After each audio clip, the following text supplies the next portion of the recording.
I have 7:30. We'll call the meeting to order. We have a quorum.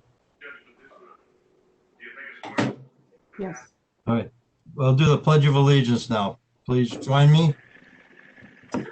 Pledge allegiance to the flag, United States of America, And to the republic which stands one nation, under God, God, indivisible, indivisible, with justice justice for all.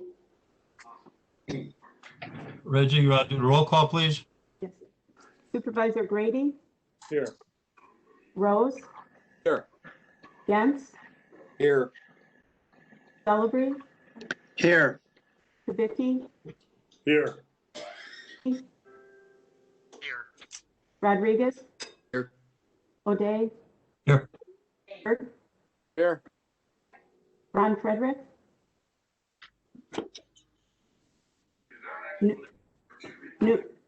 Nudo, Here. Franco, Here. Boyd Frederick, Here. Mauer, Here. Gully, Here. Wamble, Here. Uhas, Here. Beth, Here. Palmaville, Here. Nordigan, Here. Decker, Here. Belsky and Winky are excused. Okay. Chairman O'Day, Yes. I've got a message from Supervisor Ron Frederick. He's having difficulty getting on. Somebody work on that, Reggie? Yes, I'm going to try to get Belinda his information. Thank you. In the meantime, Dr. Freiheit on for a vaccination update program.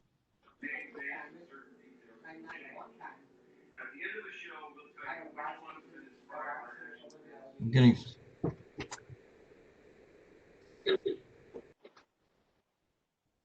Is Dr. Freiheit on?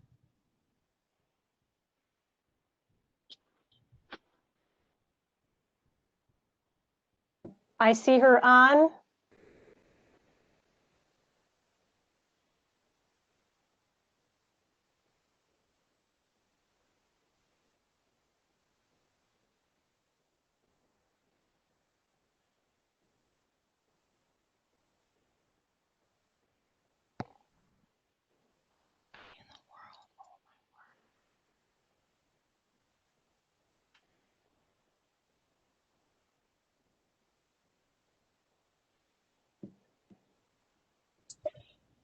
Is she available at this point?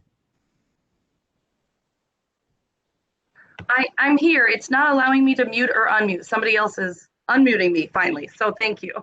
Okay, go ahead. Hi, thank you for having me, Chairman O'Day, and all of you. Just to give you an update on vaccination efforts, we are now in our 5th week of vaccination for the health department, which means we just started our 2nd doses last week for those who got vaccinated in the week before New Year's. As a health department, we've now vaccinated over 3,000 people with their first dose and several hundred with their 2nd dose. There are 8 sites within Kenosha County at present day who are able to vaccinate, and that includes our 2 large healthcare systems, and a few others are also coming on board. So while there was a bit of a slow ramp up, we were able to really start getting into the 1A population, which is the healthcare providers, long-term care facilities. We reached about 30% of those. That was about 11,000 within Kenosha County. We reached 30% before we started seeing some of the demand fall off, and that was right about the time when the state opened up to do our law enforcement, corrections, and fire department staff. So we got a good portion of them in. And we were one of the first counties to get our EMTs. We have about 85% with the Kenosha Fire Department, about 70% with all of the other fire departments in the county. So really, really good numbers of vaccination rates there. And now with the 65 plus population, we have been doing them for a week starting tomorrow. And so we have been getting really good response, lots of people eager to come and get vaccinated. Our clinics have been flowing really smoothly and very efficiently, and we're getting people in and out in a safe manner. And so we continue to ask for as much vaccine as we can get. We are able to do about 1,000 a day. However, we are still at this point only getting about 2,000 a week. So we'll continue to ask. The vaccine supply is low for the entire state. So that is part of the issue. But as soon as we can start getting more vaccine, we will do many more people. So we are ready and willing to get going on that. And it's been a really positive experience.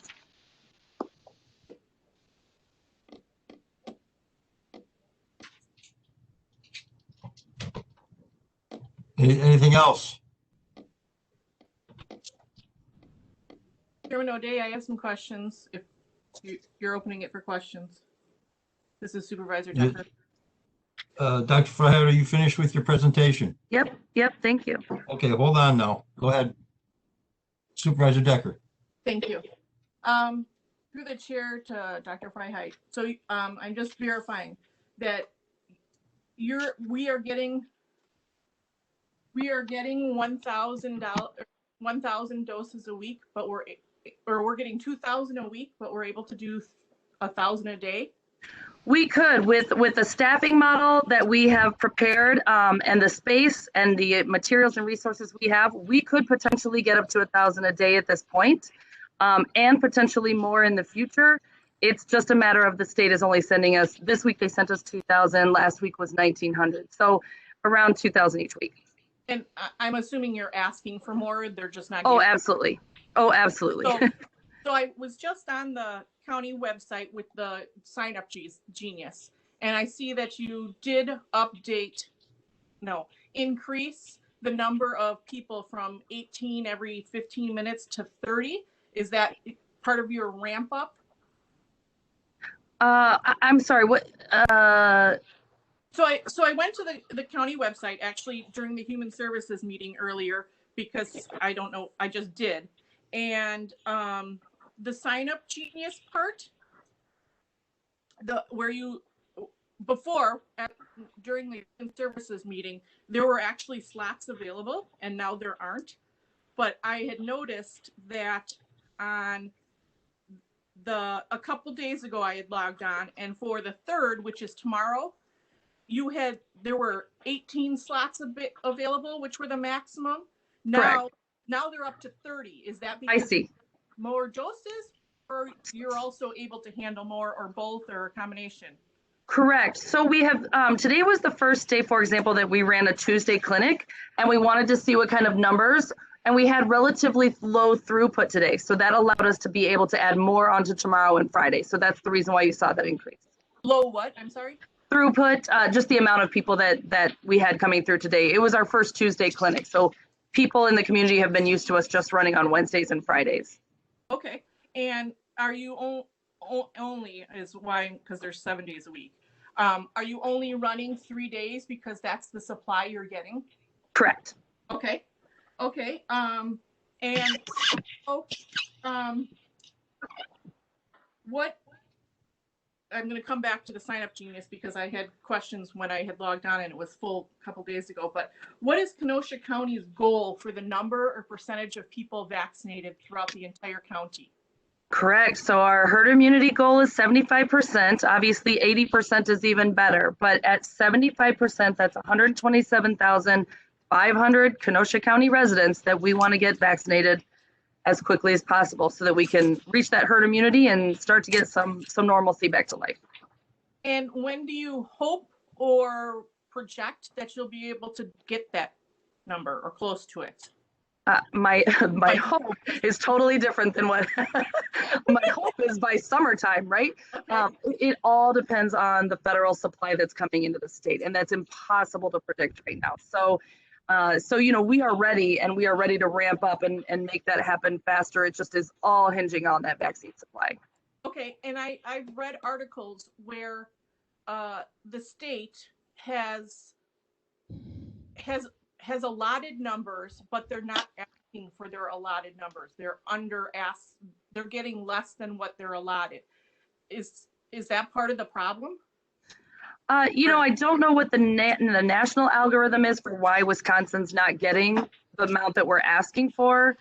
And yeah, the demand is 4 times as high within the state than what the state has in supply. Say that again. The demand is 4 times as high as what the state has on hand. Yep. But that's what's on hand, not what the federal government is saying that their allotment is. So what the state has on hand is what the federal government is allotting to the state. That's not what I've read in articles, though. Have you heard that at all? No, I guess I would have to look at what you're referencing. Okay. All right. Let me, so back to the, what do you think weekly our maximum capacity is once you're up and running and can get as much vaccine as you could get? So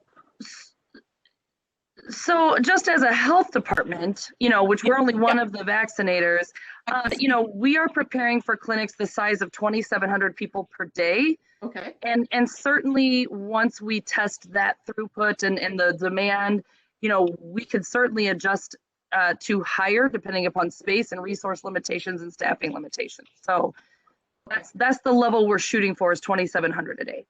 And that's just Kenosha County. That's not Walgreens and the hospitals. That's just the health department. Yep. Okay. So now going back to the Sign Up Genius, because earlier, like yesterday, I was on there and all the slots were full. And then when I was on today during the Human Services meeting, there were actually openings because they expanded it to 30 per time slot. Now they're full again. What happened? How does someone that wants to sign up when it's full, do they just have to, is there a process for them to get on a list, or do they just have to continually check the website to see if there's slots that open? Yep, great question. So unfortunately right now it's people hitting refresh and checking back often. However, we are ramping up a county call center to be able to take people, especially those 65 plus who don't have internet access or email, to be able to get them appointments right away. So that is coming very, very soon. Okay, I know you before had a Google sign up form. Do you send out, have those people been, because that was early in the stage, because I know I had sent that to a couple of my constituents right away when they were talking that 1Bs were going to be able to get their vaccinations. Did you use that information and call them to set them up first, or how was that information used? We did. So we didn't call them, but we utilized their email because people signed up on the form, and we sent mass emails to announce our clinics before they were ever put live onto the county website. So we had about 3 weeks there where we were sending them just the people who had signed up the link to allow them to have access. And now it's publicly available, as you saw on the website. Okay, so the people that had signed up kind of got in before it went live to the general public? They had the opportunity, I should say. Yeah. Okay, right. Okay, are there any West End locations outside of what I've heard is Walgreens that will be doing this? Anything through the county or any other businesses? Yeah, currently right now there are not, which is a vaccine desert. That's a problem, and we are working on plans to mitigate that. So it all hinges on the amount of vaccine coming, but yes. When you say we, are you saying the health department? Also the health department, or also private the Walgreens and other businesses like that, Aurora and stuff like that? Yeah, I don't have their plans for the West yet, but the health department definitely is. Okay, you're just speaking to the health department. Okay. Are we giving vaccines, and this has to do with the Alex Lasry revelation up in Milwaukee, are we giving vaccines to people not in 1A and 1B?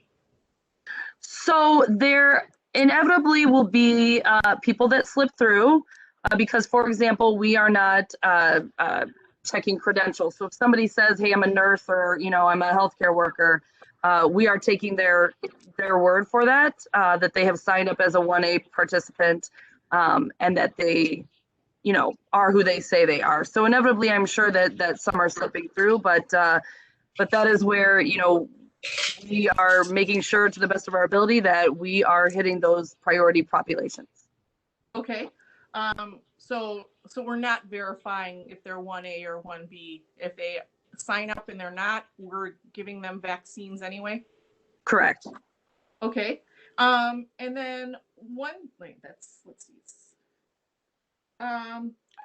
This question I got from a constituent. They saw some people commenting on Facebook that do not live in Kenosha County that have come here and got vaccinations. Are we vaccinating people outside of Kenosha County? Are we supposed to be, or? So there is no rule against it. However, we are very much heavily advertising if you live or work in Kenosha County. And just because we live on the border, we know several people who work in Kenosha County but may live right over the border and whatnot. And we are vaccinating people who live and or work in Kenosha County because of the fact that they could be spreading COVID around our residents by working here. So. Okay. So there's no like rule that they have. Correct. To Kenosha County. Okay. And it doesn't matter state to state either? Do you mean like if Illinois has Yeah. the same? I'm not sure what their No. It county and then state to state is okay that someone from Illinois comes here and vice versa. Someone from Wisconsin goes to Illinois and gets their vaccinations. Correct. Okay, that's okay. Okay. I will let them know that. How many people are ready to get the second dose? And what's the process for that? How do they sign up online like everyone else, or do they? No, we have a separate sign-up genius just for to guarantee second dose spots. And so, for example, we had 350 people get their second doses last week, 400 this week, simply because we got 400 doses the first week of January. So they get a separate email, separate sign-up link to guarantee them a spot, and they are coming into the clinic with all the first dosers, but we have processes by which we separate them. Okay, so the website that I was looking at, that's supposed to be for first doses only? Correct. The ones have their special one? Okay. Yep. That's good to know that they don't have to sit and wait kind of like everyone else. Exactly. Now, once a vial of vaccine is open or thawed out or, whatever, how long is it good for? So it depends on the type of vaccine. For example, right now we have Moderna. Once we pop a vial, it has 6 hours. So hence some of that, we want to make sure that we're not filling syringes unless we have the people in front of us. You know what I mean? Like we're not pre-filling at the beginning of a clinic morning because we don't want any of that to go to waste should there be no shows or something like that. Okay. And again, this is based on the Alex Lasry thing. What is the process of giving away extra doses that would spoil? Do we have a process for that? So the process is really at the end of a clinic is where, so for example, the Pfizer we're only supposed to be able to pull 5. We've been able to pull 6 or 7 doses out of those vials. Sometimes with Moderna, it's supposed to be 10. Sometimes it ends up being 11. There's extra in there. And so, yeah, the biggest sin is to waste any. We want to make sure that we get vaccines in arms. We have not, as a county, wasted any doses. At the end of the day, we're definitely able to try to find other 1A healthcare providers or people that can that happen to be in line as walk-ins or whatnot to be able to get the vaccine that might be left over. So it's literally under 6 or 10. You're cutting out. It's just. Can you still hear me? Yeah. Yes. Oh, okay. So yeah. So it's just a few doses at the end of the day that we want to make sure we get in arms. Okay. There's no the health department isn't calling businesses or anything to get people in? Well, yeah, if they're 1A businesses. So for example, hospice or transportation or private clinician offices, we will sometimes call them knowing that they have extra staff that didn't make it in before to make sure that they get in. Clinics as in like health clinics that people are 1A or 1B? Correct. Okay. All right. Thank you. You answered. Oh, you lasts 6 hours. How long does the Pfizer one last? The Pfizer one, I believe, is 3 hours. Don't quote me on that. We've only had Pfizer for 1 week, so I will get you that answer. Okay. All right. Thank you very much. Is that it then, Aaron? Mr. Chairman, this is Supervisor Rodriguez. I have some questions myself, if you'd allow. Supervisor Rodriguez. Thank you, Mr. Chair. Through the chair to Dr. Freiheit, you had mentioned that when we're fully ramped up, the county, through our resources with the health department, could do upwards of 2,700 vaccine, shots in arms per day. What does that look like? I mean, is that the drive-through similar to the COVID testing, or is it coming into the health department? Can you describe that a little bit? Right. So we are looking at drive-through models. We're looking at larger facility models. And so we are planning around a whole host of those. We're also looking at the education sector and how we're going to, when March 1st opens up for the education sector, how we'll do our districts. And so it's a whole host of different clinic models that we can be looking at. It might not just be one clinic. There might be simultaneous clinics going on. So it all, again, depends on that vaccine supply and then who is eligible at that time. Okay. And then just to go over for anybody listening tonight, or anybody who might watch or listen to this later on, who's currently eligible? The 65 plus group, first responders, frontline workers, in healthcare. Is there anybody else that I'm missing outside that nutshell? No, there are quite a few in that 1A healthcare provider, and that includes everybody from caregivers to social workers, speech therapists, clinicians, long-term care facility workers and residents.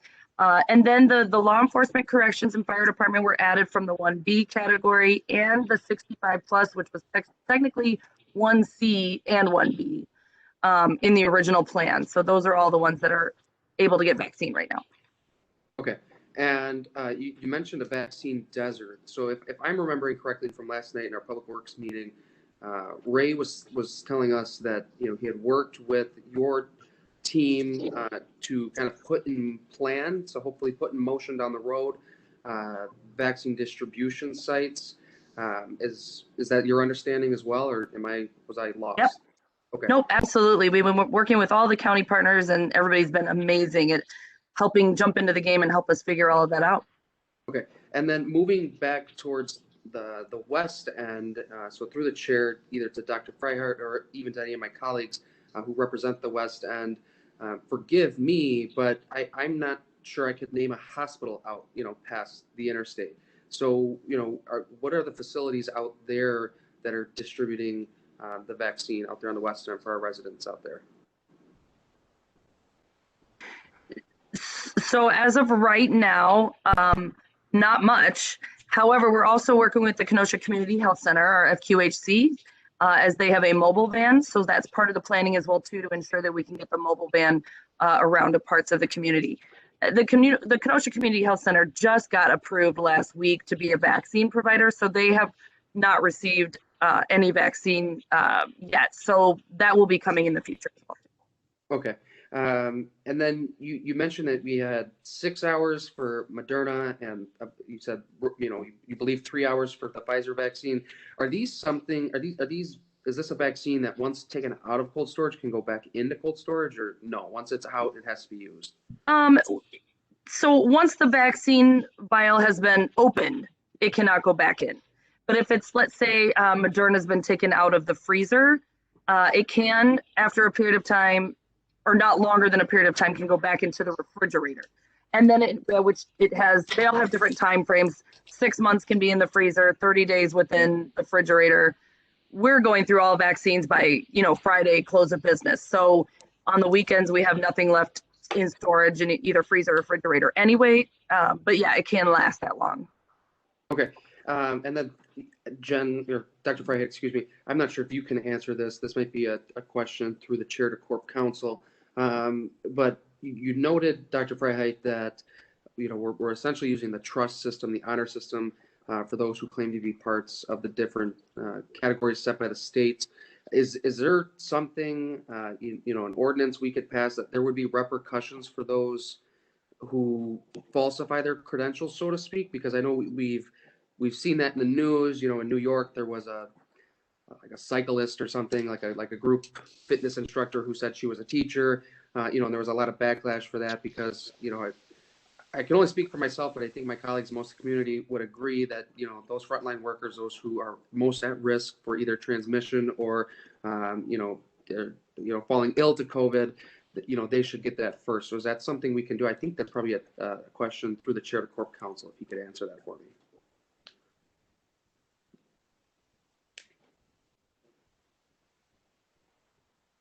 Corp Counsel, did you hear that? I did, Mr. Chairman.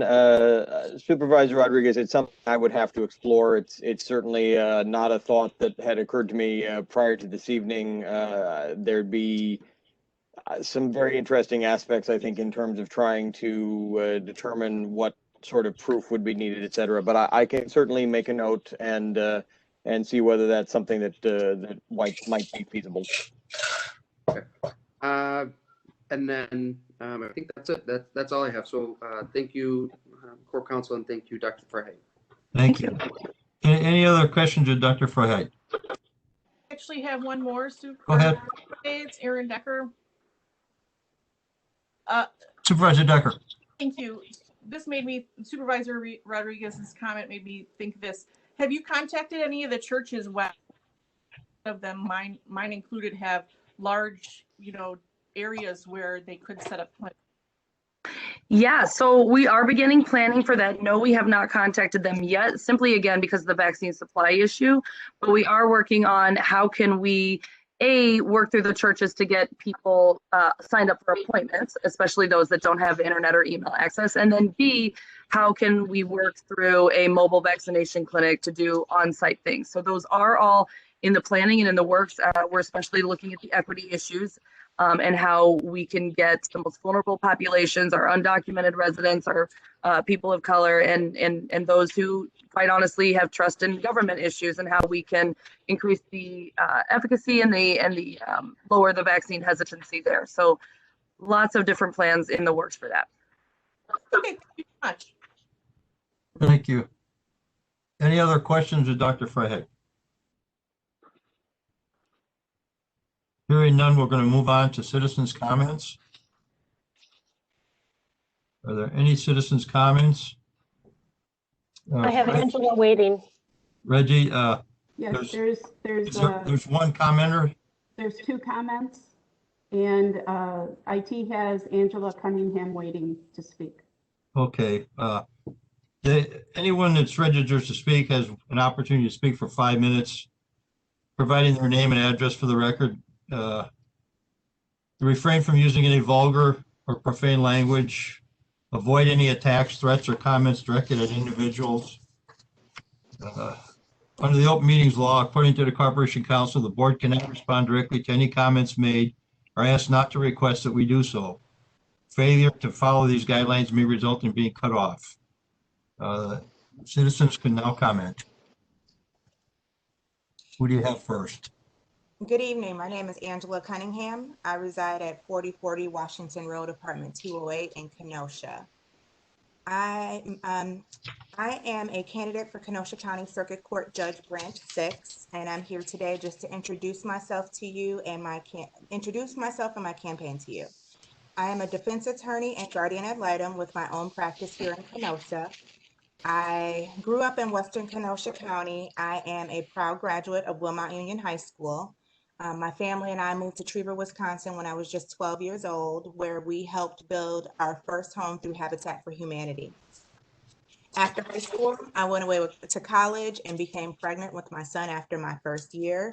I came back to Kenosha to figure out what I wanted to do with my career and my future. And that's when I decided to transfer to the University of Wisconsin-Madison, where I obtained my undergraduate degree in social welfare and women's studies, and I have a master's degree in social work. After graduating from UW-Madison, I came back to Kenosha and worked in social services for several years. I worked in the office of the director at the Kenosha County Department of Human Services, evaluating programs in the Department of Human Services and helping write grants. Then I went on to be the executive director of the ELCA Outreach Center, which at that time was located in the basement of Grace Lutheran Church. While I was at the Outreach Center, I worked with a lot of individuals who were low income, a lot of people who were homeless, a lot of people who were one paycheck away from being homeless. And I realized that they had a lot of legal issues that were further compounding their already fragile situations.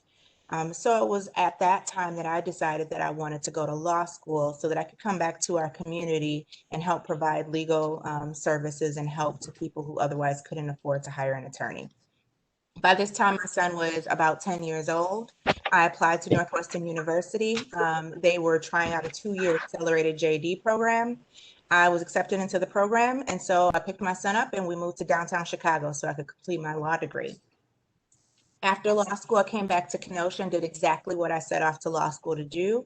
I started working at Legal Action of Wisconsin, where I was representing victims of domestic violence and family law actions. After Legal Action, I went on to work at a pro se clinic at the Milwaukee Justice Center for a couple years, and then went on to the district attorney's office in Milwaukee. I was commuting back and forth during the time that I was working in Milwaukee. And I really did not, I worked long hours, especially when I was at the district attorney's office. And I really did not like the fact that it took me out of the Kenosha community. So I was not able to be involved and active as I had been previously. So then that's when I made the decision to open up my own firm so that I could both live and work in Kenosha. Throughout all of my time in school and throughout my career, I've always made it a priority to be actively involved in my community. I currently sit on the board of directors for Catholic Charities. I've previously been on the board for Hope Council and the Kenosha Community Health Center.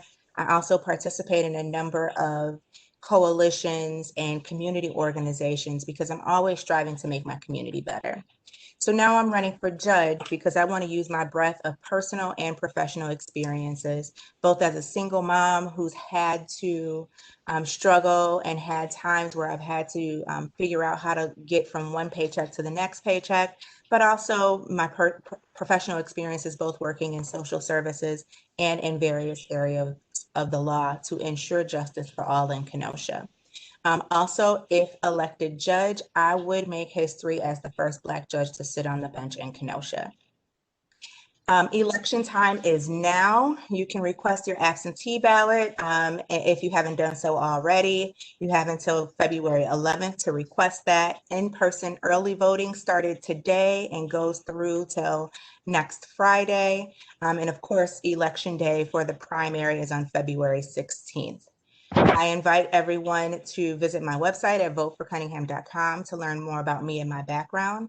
And thank you for your time. And I hope I can count on your votes. Thank you. Thank you.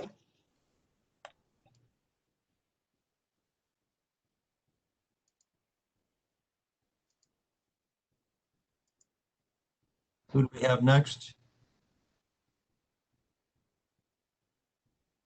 My name is Joe Malagora. I reside in Harbor Park, District 1. 284 deaths in Kenosha County due to COVID-19. U.S. death toll has climbed past 440,000, with 95,000 plus lives lost in January alone. Deaths are running about 3,150 per day on average. Deaths are not the only issue with COVID-19. Lifelong physical and mental issues for hundreds of thousands of Americans are the result from people not doing the right things to stop the spread. For some, it will take getting seriously ill or having someone you love get sick or die before you will make the right decisions to help stop the spread. And yet, there are members of this board of supervisors who disregard this information. The reason? From what I can gather, it is one of two. You don't want to embrace the technology for meeting virtually, and this is self-serving, not public serving. Or two, the political party you identify with is against anything that supports slowing the spread of the virus. It is far beyond time for this to stop. You were voted into this office to be a public servant. Please serve the public, not yourself. Please read Chapter 59 of the state statutes. There you will find that the people you serve expect and deserve you to act in the following manner. Someone's got their mic on. You have something to say over me? The people you serve expect and deserve you to act in the following manner. Professional in attire and speech. Be respectful to each other and the public. Be non-partisan. Free from personal issues. Act as leaders. Have the best of the interest of the county citizens in mind.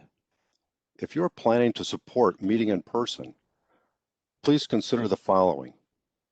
You will give the community a place to gather in a space too small for social distancing, where facial coverings are not worn or not worn properly by some members of the community and some board members.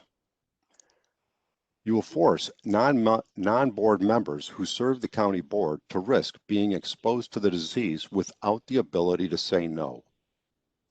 These non-board members who serve you are real people who have personal concerns for their health and that of their families. It is irresponsible of you to create a health risk for the following people: the county clerk, her staff, corporation counsel, IT personnel, sheriff deputies, custodians. Bringing the motion forward or voting yes on it is irresponsible and shows a lack of concern for others. Virtual meetings can work when board members set aside their own issues for the good of the people they serve. Citizens have numerous ways of safely communicating their concerns to this board. You can meet in person with members of the community by hosting a listening session. I urge you to vote no on the motion to discontinue meeting virtually. That's all I have. Thank you. Any other commentators? Chairman O'Day, that is all we have. Okay, thank you. There were none that were sent in? There were no emails sent this week. Okay, thank you.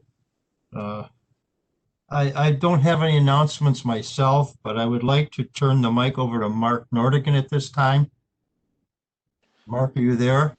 I am. Thank you, Mr. Chair. We had a bit of bad news happen this past Sunday. Without going into too much detail, Supervisor Wenke had a exceedingly serious accident at home. Outside of getting to a local hospital, they moved him up to Milwaukee Hospital, where he had some very, very serious surgery yesterday. Right now, we don't know the ins and outs of what's going to happen with him. I'm going to assume this month probably is a wash, but hopefully in the next week or two, we'll know more. Out of respects for Chris, his wife, and his family, that's about all I can tell you about it. I would hope that we would all keep him in our thoughts and our prayers, as well as his family and Chris, his wife. Thank you, Mr. Chair. Thank you, Mark. Appreciate those words. We should all think about that, keep him in our prayers, because you never know when something like this can happen to anybody, anytime, anywhere. So we wish him well, of course. At this point, are there any Supervisor Committee Chair reports? Yes, for Judiciary and Law, I just want everyone to know we'll be doing an update on body cams tomorrow evening at 6:30. Okay, that it? I have a report, Mr. Chairman? Yes. Who's talking? Supervisor Grady has a report. Okay, go ahead, Bill. Thank you, Mr. Chairman. It was last evening that we had our Public Works Committee meeting.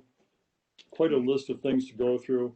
The first on our agenda for last night was golf division and the setting of the 2021 golf rates. I'm pleased to tell you that those golf rates are essentially unchanged from last year. They are the same as you had in the past with no modification to the pricing. There may be some small details worked out in terms of reservations and other things, but those are relatively minor. And of course, the committee will be apprised of that as we go forward. In terms of the golf reservations for golf leagues, Pets is completely full at 420 league reservations. Brightondale does have some openings, but it is looking good for the division of golf. Talking about highways, we have a resolution that was passed last night, and it has to do with County BB, which I think you may know is the county road that goes along the north portion of Brightondale. And what is happening there is there's going to be some infrastructure work done requiring County Road BB to be torn up and for some power distribution items to be placed along the about two linear miles. So we are going to get a grant from Wisconsin Energies to make those repairs, and then the road will be resurfaced after that. We had other things in the division report, of course, the recent snowfalls, which back-to-back rather rapid fashion seem to have been handled rather well by the Highways Division. We have quite a few new workers for the Highways Division. They're learning some of the skills necessary to operate the equipment and to bring us up to speed during these winter times. The other thing to bring forward is about some of the items going on Highway 50. That will be a construction project that will begin in earnest this coming spring and summertime. Right now, they are going to be doing some culvert work, mainly at night, mainly in times where it does not affect regular traffic. So if you see some traffic changes and so forth in the off hours, that is the groundwork for what will happen this spring. And as the staging develops, as the specifics come forward, we will bring you up to speed on that. Highway 142, the winter scenario is in place where the lanes are marked. You're going to have the same situation now as you'll see through the springtime. There'll be no changes. There are lanes open in each direction. Trying to think if there's anything else for highways. There probably are, but we're going to move on to facilities. And downtown with the administration building, we're on phase 3 of 4 for heat pump replacements in that building. For the detention center, we're doing some sealant work that replaces some of the older, it's actually kind of a fancy caulking or composite material that goes between the cement facades to keep the building integrity proper. We have some detention center piping and coupling that's going on. And what else is happening with facilities? That's it for that part. Taking a look at, also, I'm on to mention downtown, we have the Civic Center campus. The 3 buildings which should be to the west of the administration building where we have met in the past, there's a parking lot there, but those 3 buildings have been acquired by the county. They will be raised and eventually a parking lot will take its place. There are security modifications planned for the Kenosha County Administration Building lobbies, the area that you're familiar with the county clerk, treasurer, register of deeds, and so forth. They will have some upgrades. In the building, which is the courthouse, there's quite a little shuffle going on. There's going to be juvenile intake, district attorney, corporation counselor, all being shuffled and moved around to maximize space. And if you want the specifics on that, we can give them to you. In talking about the Parks Division, which comes up next, we accepted a resolution to accept money from the government for last year's January storm in the Kemper area. As you recall, about 1,450 feet of lakeshore had substantial damage, as did the multi-use path that goes along there. And we could not get the large amount of funding we were hoping for from FEMA, but we did get $54,000 that will help us to remediate that area. In the closing remarks here, one thing, Veterans Park, we have a new kiosk that's on the west end, and it was done as part of an Eagle Scout project. So if you are in the eastern portion of the park, right around that lake area, the main park, you'll see a kiosk that was an Eagle Scout project. It turned out very nicely. Last thing I'll touch on is the area at Kemper. We have 16 out of 22 rentals that are somewhat like artist lofts, whatever you want to call them. And then finally, the project which has unified the county in terms of the communications, the different towers that we have, that has all been to fruition. It's all efficient, and the punch card items have been completed. That is my report for this month. Thank you, Mr. Chairman. Thank you. Any other Supervisor Chairman reports? Mr. Chair, this is Supervisor Rodriguez. I do. Supervisor Rodriguez, you have a question? No, I've got some comments, just talking with staff since our last meeting.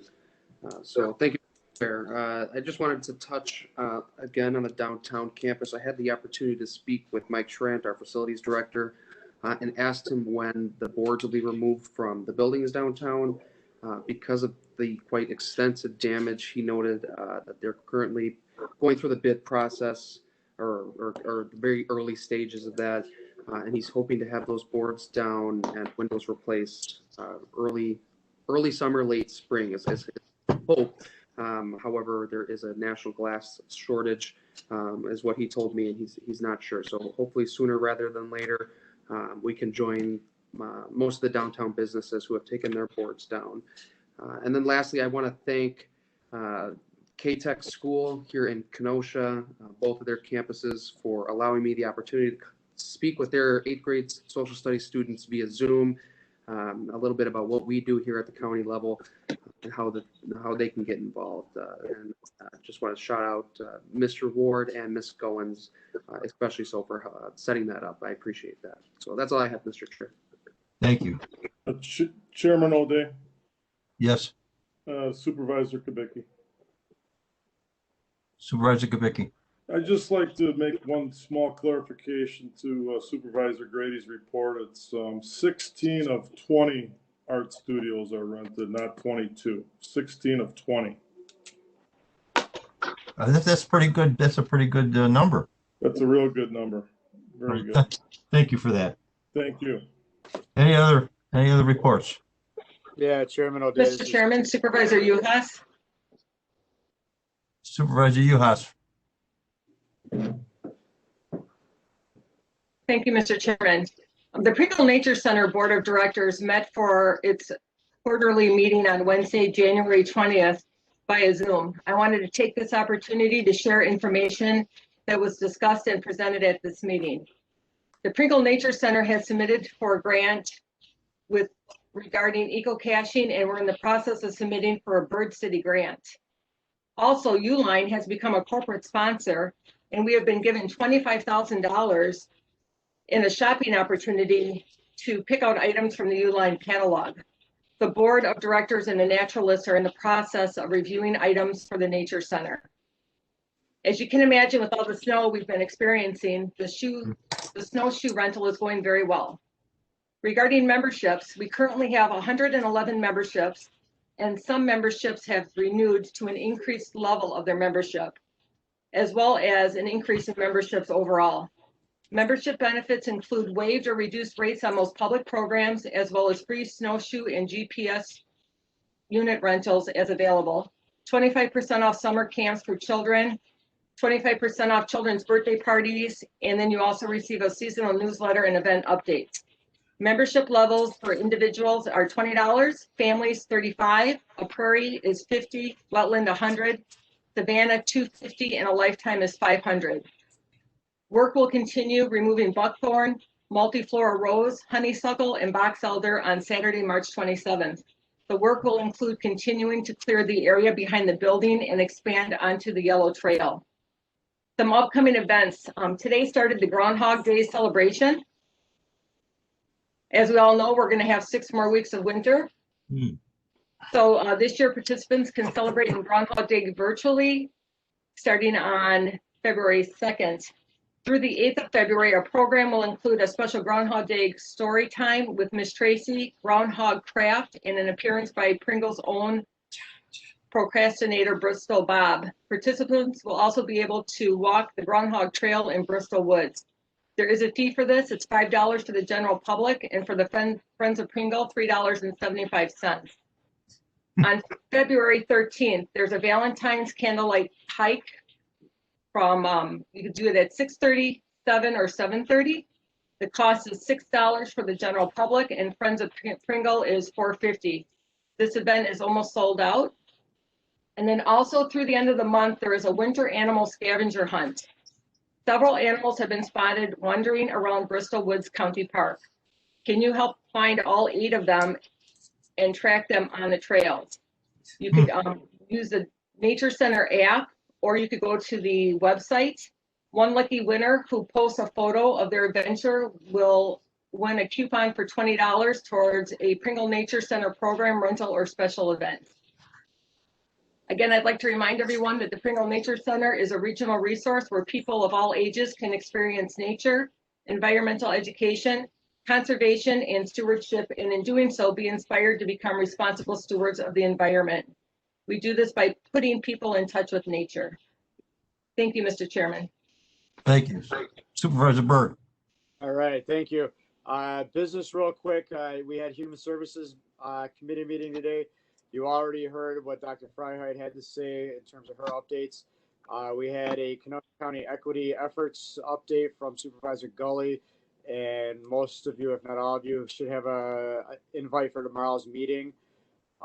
We also had a presentation from Nina Taylor.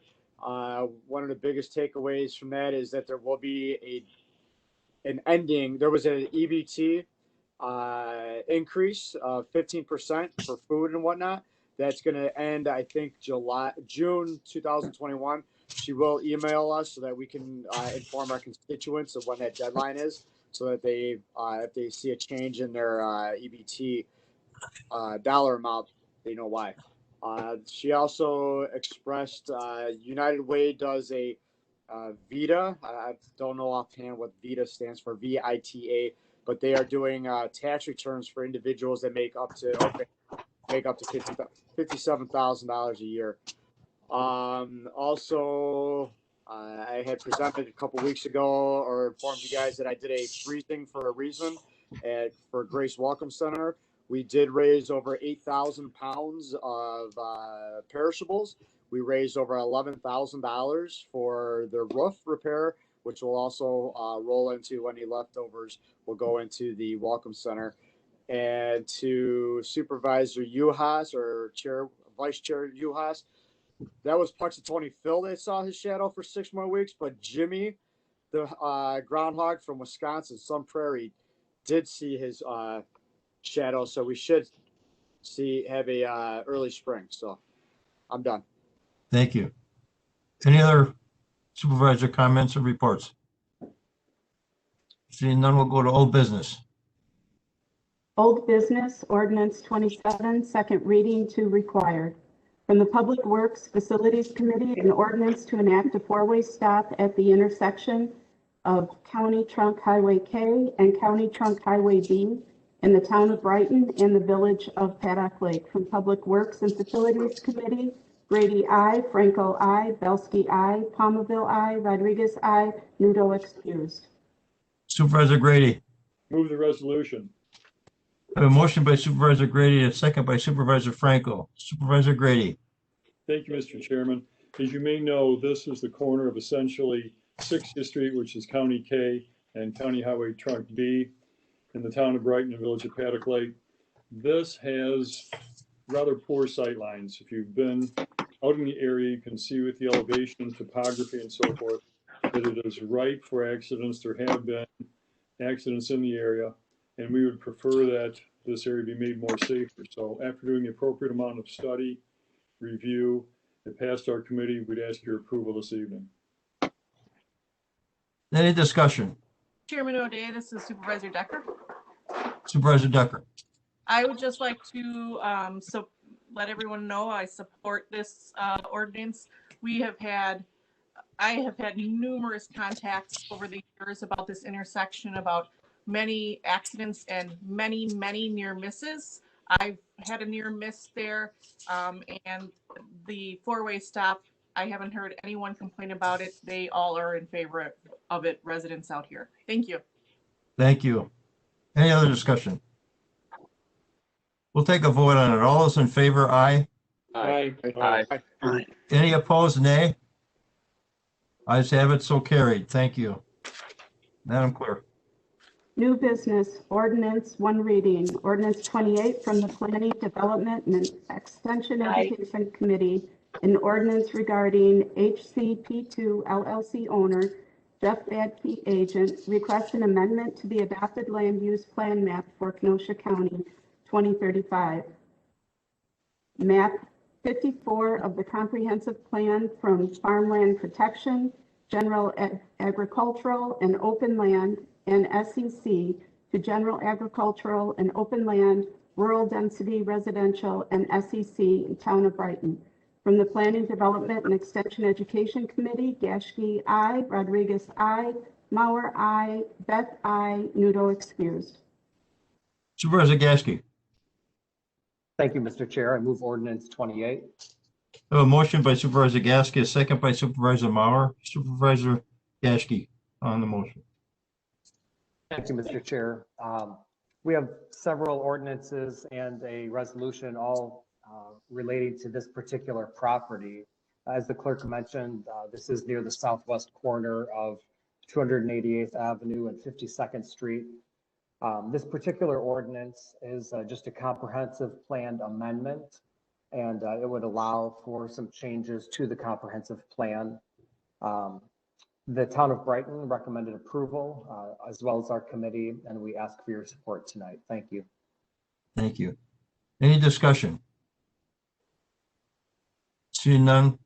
All those in favor, aye. Aye. Aye. Aye. Nay. Anybody against? Nay. Motion carried. Madam Clerk. Ordinance 29 from the Planning, Development, and Extension Education Committee, an ordinance regarding HCP2 LLC owner, Jeff Badke agent, requests a rezoning from A1 Agricultural Preservation District and C2 Upland Resource Conservancy District to A2 General Agricultural District, R1 Rural Residential District, and C2 Upland Resource Conservancy District, Town of Brighton. From Planning, Development, and Extension Education Committee, Gashke, I, Rodriguez, I, Mauer, I, Beth, I, Nudo excused. Supervisor Gashke. Thank you, Mr. Chair. I move ordinance 29. The motion by Supervisor Gashke, a second by Supervisor Beth. Supervisor Gashke. Mr. Chair, again, this is the same property that we just voted on with ordinance 28, the comprehensive plan amendment. Ordinance 29, which is before us now, it's simply a rezoning, and this would allow 3 lots that would be approximately 9 acres each, and one additional, a larger lot that would be approximately 30 acres. Again, the town of Brighton recommends this, and our committee does as well, and we ask for your support.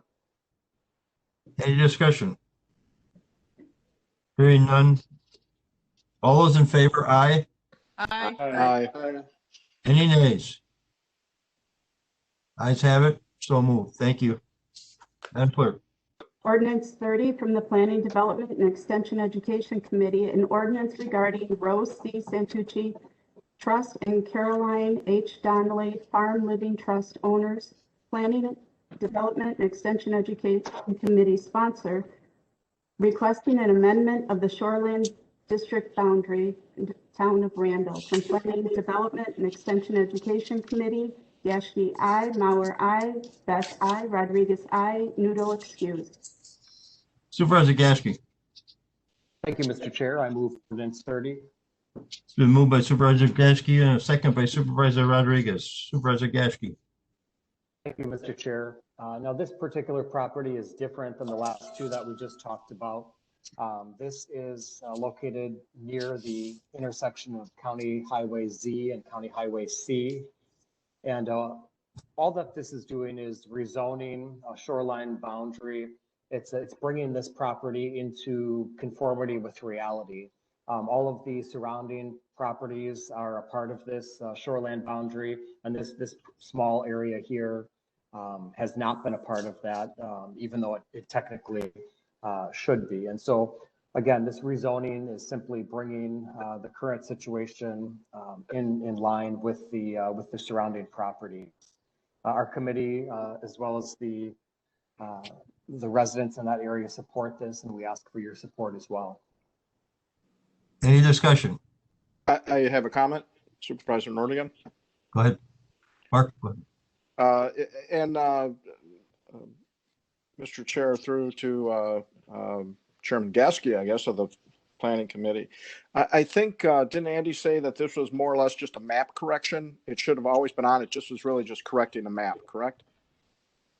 Exactly. Yes, that is correct. And so that's what I was kind of saying. It's just bringing this in conformity with reality. So making sure that our map is accurate. So yeah, thanks for that clarification, Supervisor. Thank you. Thank you. Any other discussion? Hearing none. All those in favor? Aye. Aye. Aye. Any opposed? Nay. Motion carried. Thank you.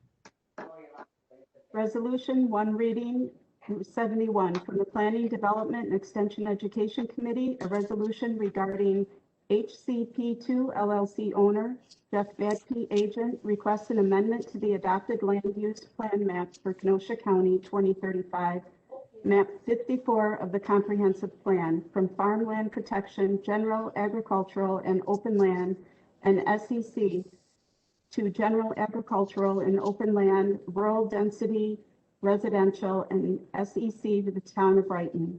Planning, Development, and Extension Education Committee, Gashke, aye. Mauer, aye. Beth, aye. Rodriguez, aye. Nudo, excused. Supervisor Gasky. Thank you, Mr. Chair. I move resolution 71.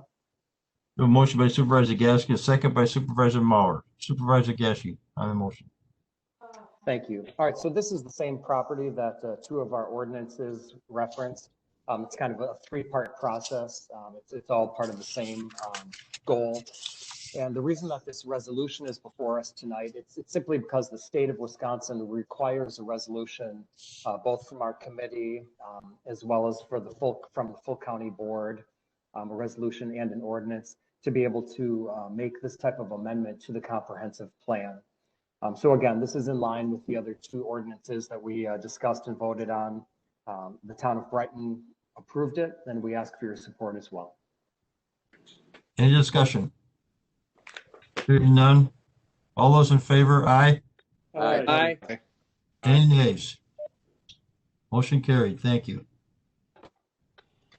Motion to lift the resolution to meet virtually and go back to meeting in person at KCJC.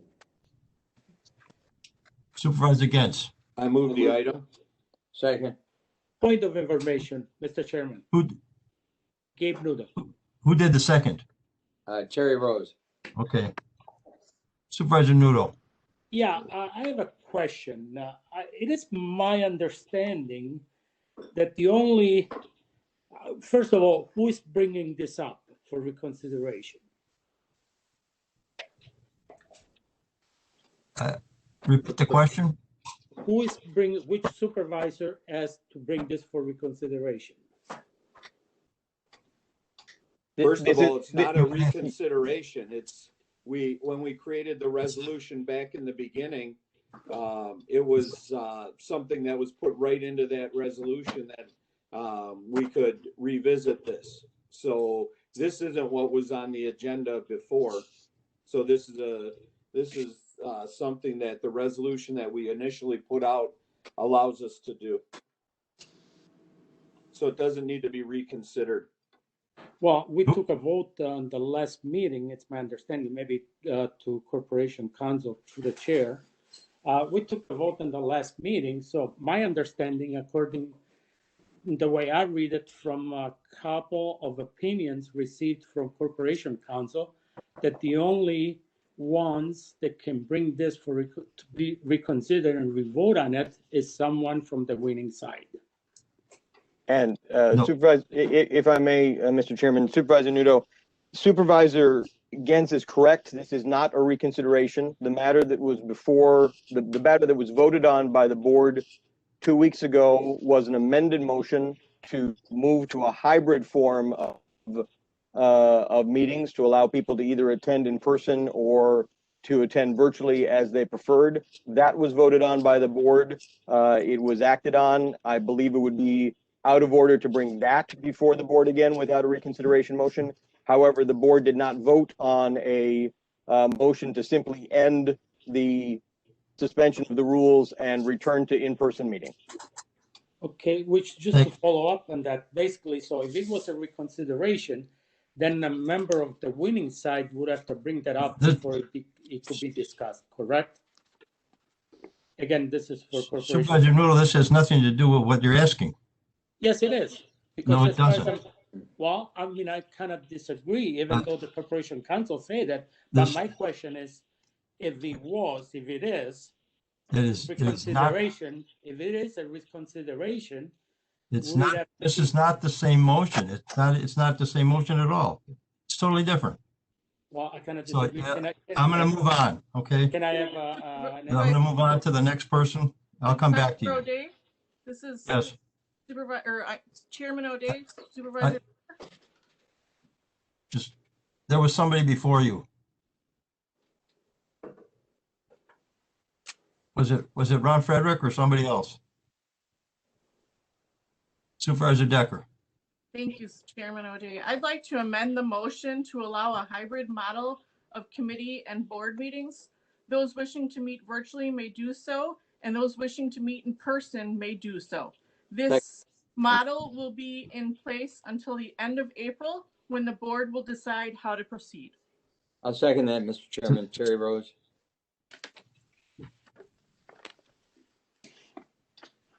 Supervisor Joe, is that in order? I believe that is not in order. That's actually what the board voted on 2 weeks ago and rejected at that time. This would be essentially bringing up the same matter that had already been disposed of by the board. I'm going to pass the gavel to the vice chair. If it were up to me, I would send this to committee, legislative committee in particular, and that's what I would have done in the first place. But I was not allowed to. I need a motion from the floor to do it, so that's my opinion. Thank you. Mr. Chairman, you were a little hard to hear. You were suggesting that it go to what committee? Wait a second, Terry. Start over. You were a Start little over. muffled. Who did you say it should be referred to is my question. You were muffled. To the legislative committee. Are you done talking about it, Jeff? Because you started and then you didn't. No, actually, we have an amendment on the floor that we need to vote on. It's out of order. I'd like to make a motion to appeal the decision by Corp Counsel. I'll second that.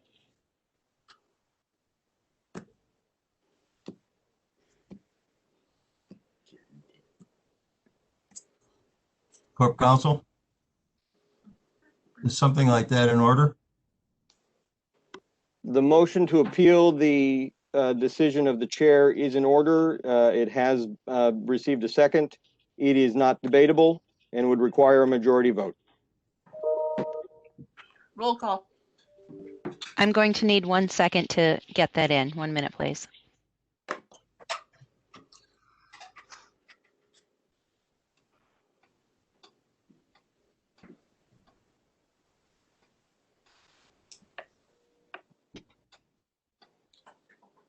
And it needs a majority vote, is that correct? That is correct. Correct.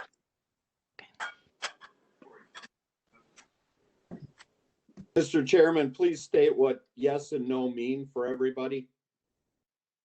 Or Corp Counsel or somebody. Just repeat the motion. No, this is a motion to appeal. In this instance, a vote to sustain the decision of the chair to find that the motion for a hybrid model of meeting is out of order. You vote aye. If you wish to reverse the decision of the chair, you vote no. I am ready. Wait, repeat that again, Joe, so everybody understands that. Point of information, Cardamone, Corp Counsel, are you sure about that? Because I'm appealing it. So is a yes to uphold to agree with the appeal? Because what you said was the opposite way. So I just want to make sure we're clear on it. I'm reading right from my parliamentary procedure at a glance. You know, I must read, by the way. Yes. Those in favor of sustaining the decision of the chair say aye. Those opposed to sustaining the decision of the chair say no. So if you agree with the decision of the chair that the motion is out of order, you vote aye. If you wish to reverse that decision, you vote no. Oh, so it's an aye then. Okay, everybody understand that now? The effect of an aye vote would be to sustain the decision of the chair and find the motion for a hybrid model of meetings out of order. It's an aye. Everybody ready for a vote now? You tell us when you're ready, Sherry. I'm ready. Supervisor Grady, No. Rose, No. Yance, No. Celery, No. No. Kubicki, Yes. Yashki, Aye. Rodriguez, No. O'Day, Yes. Berg, Aye. Ron Frederick,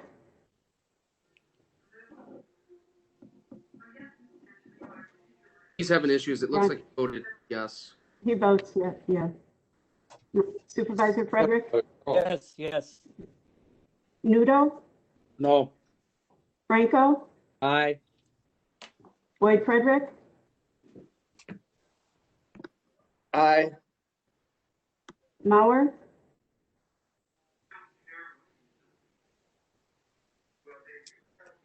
Mauer, No. Gully,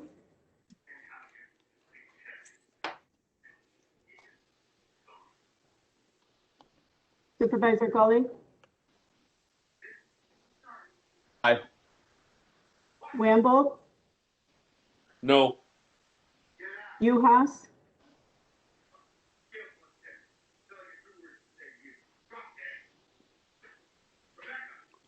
Vice Chair Uhas,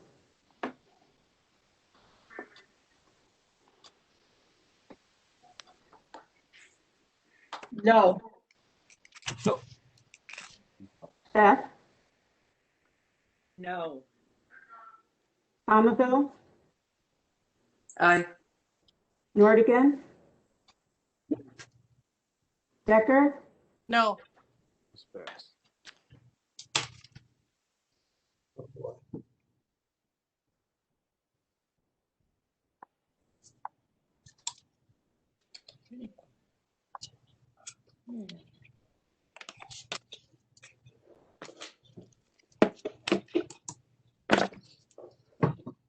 Nine yes, 12 no.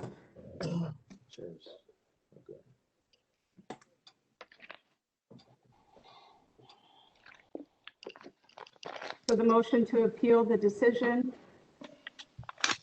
passes, correct?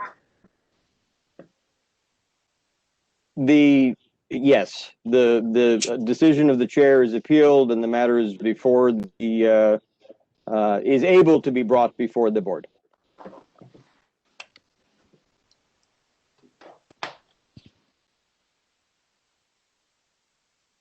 Supervisor O'Day, would you like me to reread the amendment? I didn't hear that. Chairman O'Day, would you like me to reread the amendment? I think you should. Okay. I'd like to amend the motion to allow a hybrid model of committee and board meetings. Those wishing to meet virtually may do so, and those wishing to meet in person may do so. This model will be in place until the end of April, when the board will decide how to proceed. Second. Supervisor Rose. Okay. Any discussion? Mr. Chairman, this is Supervisor Rodriguez. Go ahead. Thank you, Mr. Chair. Again, I just want to reiterate what I had mentioned at the last meeting when we discussed this, that this allows for each of us as individuals to make a choice whether we want to attend or not in person, as well as our county staff and constituents or citizens alike, whether they want to attend a meeting or not. I will go out and say I was not in favor of having any type of virtual meeting. It's still not my preference. However, I do want to commend county staff. They had made it work. With something like this, we're going to have tech issues from time to time. By and large, it has worked, so I will make that note. However, I do feel that each of us has an individual right to choose whether we want to attend these meetings in person, and for that reason, I'll be supporting this tonight. Chairman O'Day, Sharon Palm. Go ahead. Palmville, Supervisor Palmville. Thank you, Chairman O'Day. My question would be is if we are going to offer the hybrid model, how do we assure that those who are coming to meet in person to listen to the meeting or to do citizens comments, how do we assure that there is enough space for them to be safely socially distanced from one another? My only thought is that maybe you need to move it out to the county center and put our meetings now out into the county, into a room that's large enough to accommodate, because sometimes we had easily 50 to 80 people that would show up to be a part of these meetings. So if we're going to do that, I really feel we need to be responsible. We just heard from the health department. We are at record numbers still in the middle of this pandemic, and we need to be responsible to the people who are showing up to these meetings and show that we do care about their well-being as well, to give them the ability to socially distance in these meetings if they're showing up for them. If that's a motion, I'd second that, to move it out to the county center.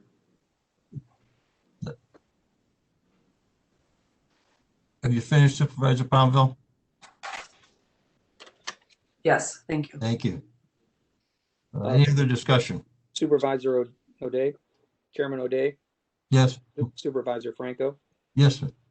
Yeah, I'm not sure what has changed since 2 weeks ago. Supervisor Palmville brought that issue up 2 weeks ago, which I think is an important one. Also, Supervisor Gully brought up a good point 2 weeks ago as well, and that was how do we ensure the safety of Corp Counsel or the clerk, Reggie, or whoever shows up, or the police, etc. They don't have a choice. We may have a choice as supervisors, but there are people who will be forced to be there like them, which is, I still think, a problem. I don't know how that problem can be addressed. Obviously, I mean, I'm willing to hear something, but I don't see what has changed. Those two issues I thought were really pertinent ones that were mentioned 2 weeks ago. Mr. Chairman, Supervisor Rose. Are you done, Supervisor Franco? Time being, yeah, thank you. Supervisor Rose. All right, thank you. I think this is a good compromise that's being presented to the board. One of the concerns that I have is it seems that certain people want to make this a partisan issue. It's not. There are Republicans and Democrats and independents on both sides of this issue. And there has been some comment on Facebook, Supervisor Berg, and with others, that somehow this is partisan. It is not. It doesn't do the issue and the board leadership any good to suggest that it is a partisan issue. It's a nonpartisan board. I think we vote on the issues as we see them. And I would hope that and encourage that would be the way we conduct ourselves in the future as well. The social distancing issue is an issue. It has never really been, we've never really had many people come and comment at our board meetings, with the exception of a few in the summer and the early fall. It has not been an issue.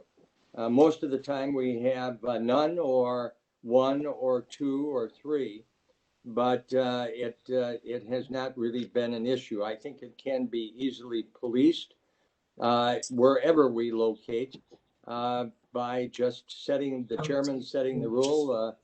So many people there, and if we have a problem with too many, they can be exchanged. We can exchange people out who can make their comments if they so choose. I think this issue of too many people and social distancing is not really going to be an issue. And when it is, we can resolve it. It could have been resolved at those meetings where we had a lot of people who were acting in a disorderly fashion. I would say that was our own fault in failing to enforce the rules. But we need to give leadership to the community is opening, the country is opening, and we've got to be the first as leaders of this community to follow suit. Thank you. Mr. Chairman, Ron Frederick would like to speak. Go ahead, Ron. Frederick, Supervisor Frederick, go ahead. The question I would ask is, what does this do to committee meetings? Am I coming through? Yes. What does this do to committee meetings? I believe it included committee meetings also. I didn't hear that in the resolution. I heard the county board. I didn't hear any committee meetings. That's the problem with this thing, is a resolution, but you don't have anything in front of you, and that was never brought by a committee. Okay, so we're voting on something, but we don't have a complete resolution. Are committees included or not included? If it is, where does it say that? Chairman, I thought Mr. Gens had that in his original motion. Reggie, hold on. Chairman O'Day, Sean Smith would like to speak. The Director of IT. Okay, just a second. Point of order. I just want to find out. I think I still have the floor, Mr. You do have the floor. Ron Frederick has the floor, but I want to ask a question to Reggie. Can you read back what the resolution as it was amended or agreed upon that the appeal was sustained? What did that say? You mean Supervisor Decker's amendment? Yes.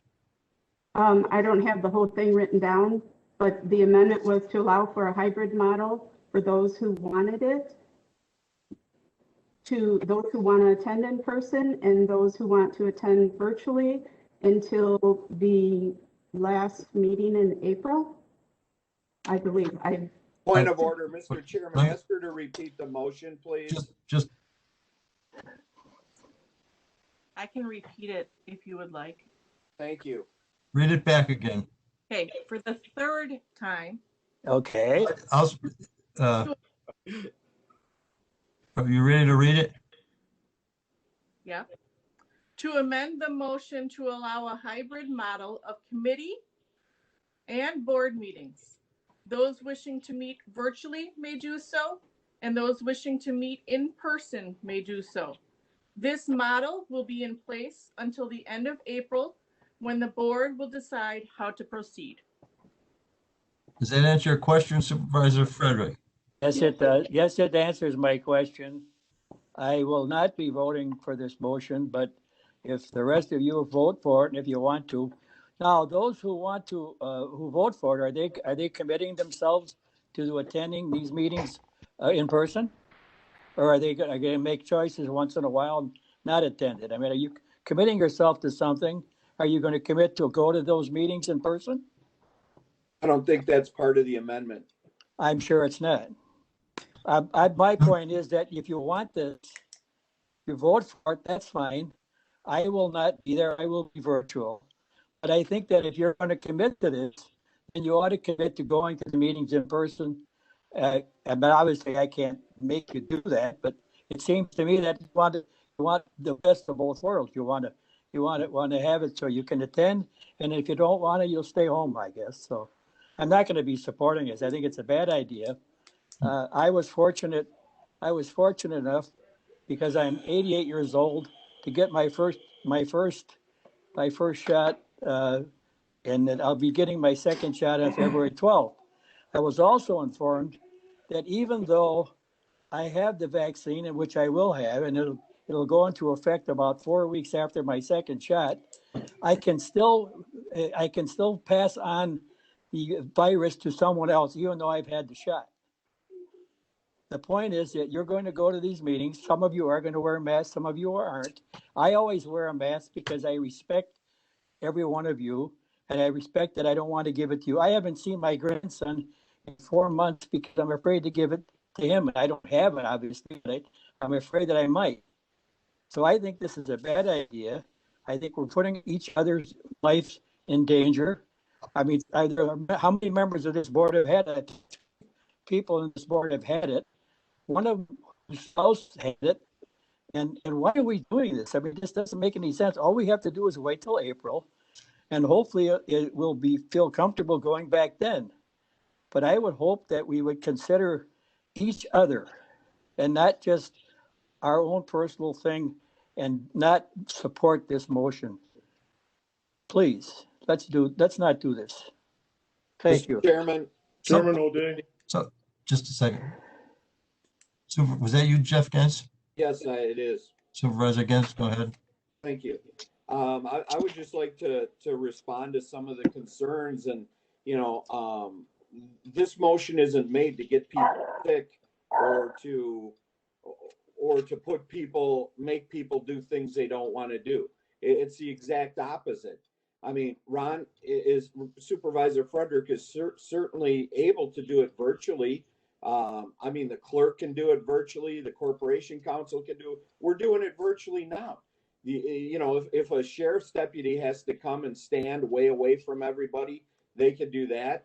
The IT person is the only other one we'll need, and they can be considerably back from everybody the way they were before. Plus, IT has somebody that they call in the cloud or something that's monitoring everything. So the way and our constituents. I mean, actually, this benefits those who want to come in person. I don't think we're going to have 50, 80, 100 people like we had over the summer and the fall. There's just not those kind of issues out there. And if you took an average, throwing that out, I don't even think it would be one person. So, I mean, and they also have the ability to do their citizens' comments virtually if they're concerned. We had 2 of them tonight. So, I mean, I think this just allows people a choice. It certainly doesn't force people to come in if they don't want to. And I just think this is something that is good for the entire board because everybody gets the freedom of choice. Thank you. Any other discussion? Yes, Mr. Chairman Chair. O'Day. Supervisor Kubicki. Supervisor Kubicki. Thank you, Mr. Chairman. I will not be supporting this tonight. To maintain the safety of the public, staff, and ourselves, I believe we need to stay virtually. We can relook this situation at the end of April where we initially thought to do so. And therefore, I will not support this evening. Thank you, Mr. Chairman. Thank you. Any other discussion? Mr. Chair, Supervisor Gaske. Yes. Supervisor Gaske. Thank you, Mr. Chair. Just a couple of comments. I will be voting in favor of this motion as amended. I would not have voted for it as it originally appeared on the agenda tonight, but with the hybrid option, I will be voting to support this. Again, this gives people the choice whether they want to attend in person or not. My personal choice, I'm going to continue to attend virtually for the time being. That just because I'm voting in favor of this, giving other people the option to choose, doesn't mean that I have to attend in person, nor should any of you feel obligated to. Nobody should feel obligated to attend in person if you don't feel like that's the best choice for you or your family, or those that you're in close contact with. Just one more point of clarification. The only reason I voted aye in the appeal earlier tonight was simply a procedural matter. It did appear to me that this did go against our rules of parliamentary procedure, but obviously the board thought otherwise. It did pass. This is before us tonight, and because it is before us tonight as amended, again, I will be supporting it. I realize that this is a divided issue, that there are strong feelings on both sides, and so I support you and however you decide to vote tonight. Thank you. Any other discussion? Chairman O'Day. Chairman O'Day, Supervisor Gully's been trying to speak. Okay, Supervisor Gully. Thank you, Mr. Chairman. From the leads of the support staff, can we like I keep hearing supervisors saying staff won't have to be there, but I haven't heard a staff lead say that they're not going to have to commit people to being there. So if we're talking about committee meetings, that expands the number of people. So from Mr. Smith, the county clerk, corporate counsel, where your staffs have to be present for the board, the county board meeting, or any of the support to support any of the committee meetings or work groups that are meeting. So that question goes to county clerk, corporate counsel, Mr. Smith. We can go right to Sean Smith if he's available. Yes, sir, I'm here. You want some input? Yeah, a couple of things. One is I did want to share while it sometimes seems larger, the KCC hearing room is actually significantly smaller than the Human Services common area. We did actually investigate that and got the square footage. So just for your knowledge in this, that room is actually smaller. So as it relates to us attending, we would be expecting that anyone participating from the building would be on their iPad, much as they are now, because in order to get the best experience for a hybrid, we would still need all of the supervisors to appear on a webcam directly instead of just the one somewhat distant webcam. So if that was the case, and we've worked with supervisors and it appears that everyone is able to generally connect, I'm not sure if IT would necessarily need to be on site to support the meeting in that regard. Thank you. County Clerk? If it is the hybrid model, it seems to me that I would still be able to participate, do my job remotely, as would Sherry. Okay. And corporate counsel, I still got the chair to you. The floor, excuse me.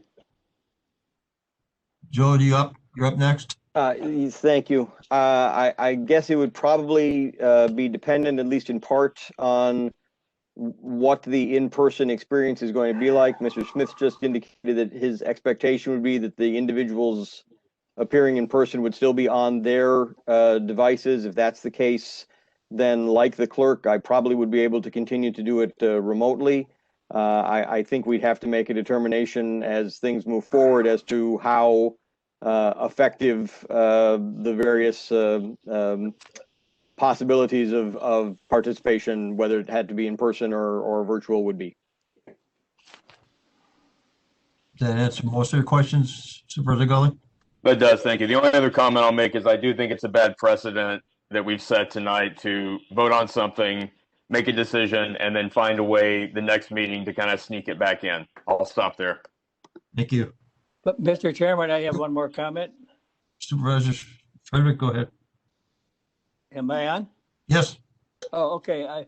The comment I'm making is that we're really just gonna have the supervisors who want to go to the job center sit in there with their iPads, just like we are at home. And I guess every other staff people are gonna be on their iPads. So I guess what we're voting for tonight is the same thing we're doing. I could probably set up in a coffee shop someplace and do the same thing I'm doing here at home, except it's more comfortable at home. Yeah. So I don't really know what we're accomplishing anything, except that some of you are going to have to get in your cars and drive from the West End to the job center to get on your iPad to do exactly what we're doing right now. Does that make any sense? I don't think so. Excuse me, but that's what I'm here at thinking. So go ahead if you want to vote yes, that's okay. But nothing's going to change. We're just going to keep doing what we are. We're going to be on our iPads, and you're going to be talking to us, and we're going to be talking to you the same way we're doing it right now. So if you want to get in your car from the West End and drive 25 miles there, 25 miles back, when I'm done with this meeting tonight, I'm just going to go in there and watch my TV and have a soda or maybe a midnight snack or something. I don't know, but I don't think we're accomplishing a thing right now. All we're doing is just saying, if you want to go to the job center in person, go ahead. Well, if you want to, go ahead. I'm not going to vote for it, but if you vote for it, I got no qualm with that. Go ahead. Thank you. Thank you. Thank you. Any other discussion? Supervisor Rodriguez. Supervisor Berg has been waiting. Who's next? Supervisor Berg has been waiting. Go ahead. All right. Question. I got a couple questions. Supervisor Palmaville brought something up. Supervisor Rodriguez seconded it. Was that a motion or was that not a motion? I don't believe it was a motion. It wasn't a motion. Okay. Okay. So seeing where this is going and knowing that there's an option to do this at home, I'd like to make an amendment to suspend mileage submission for showing up to the job center. I'll second that.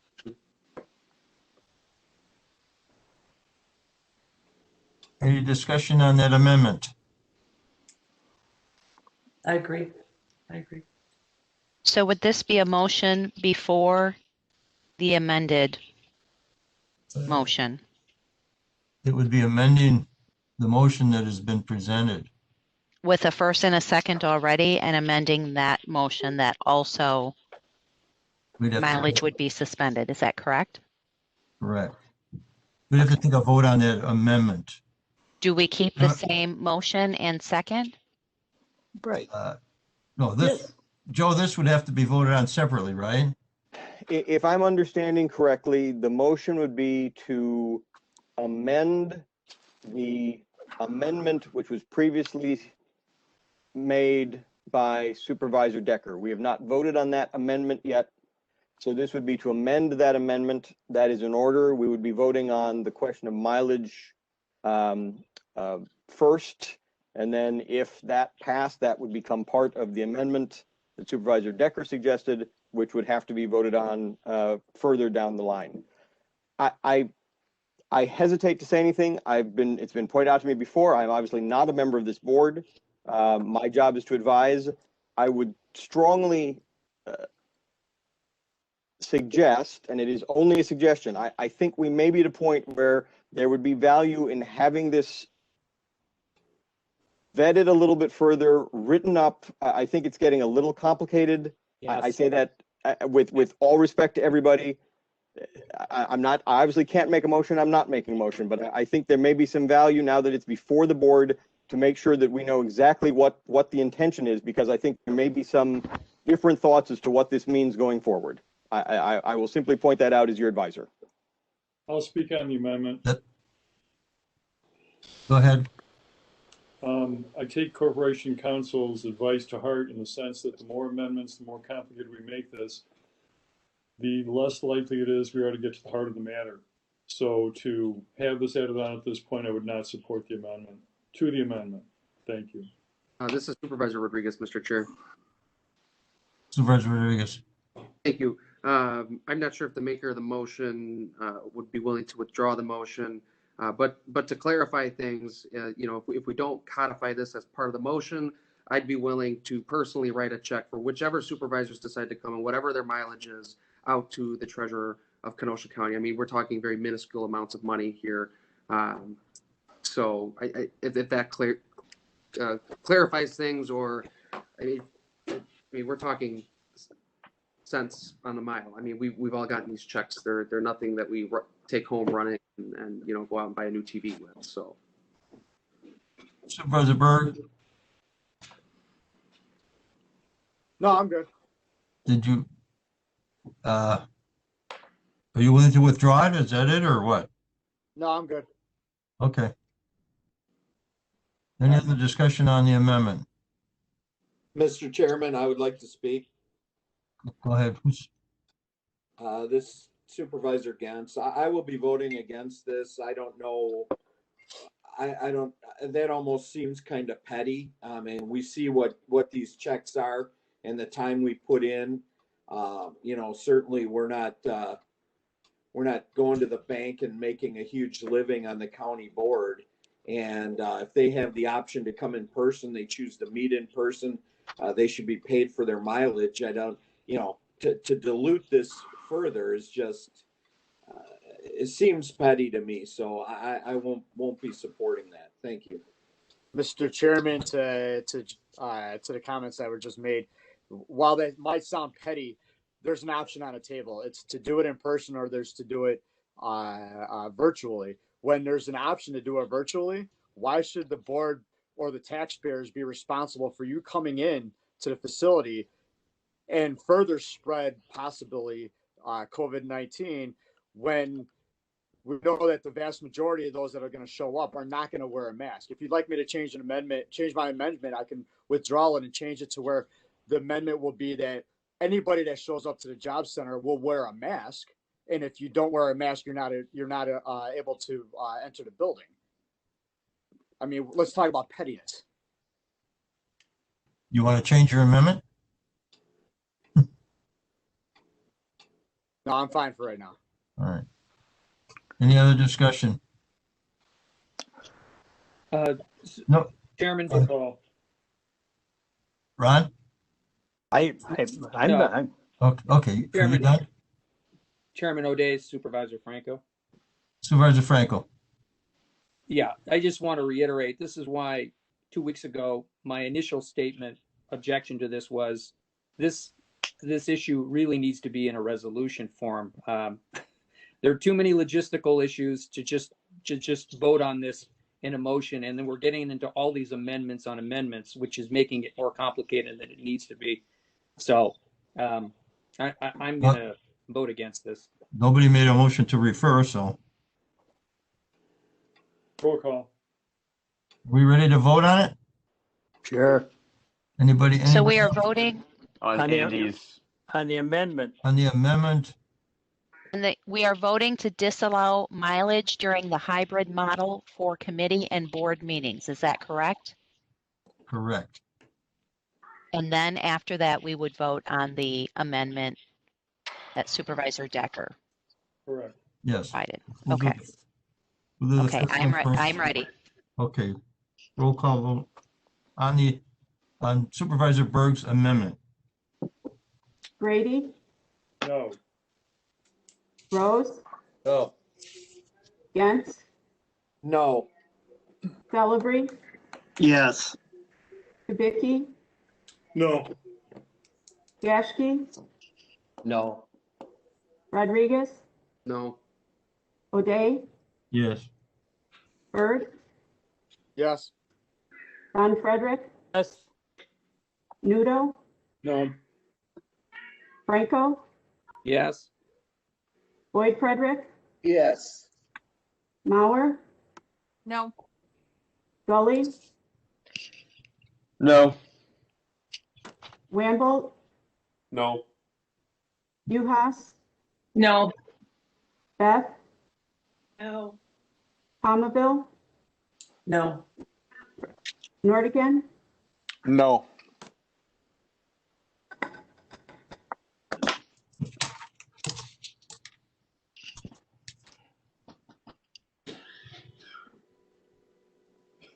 Supervisor Decker, did you vote?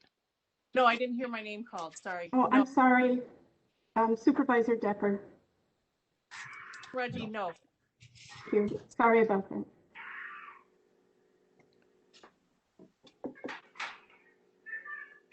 It did pass.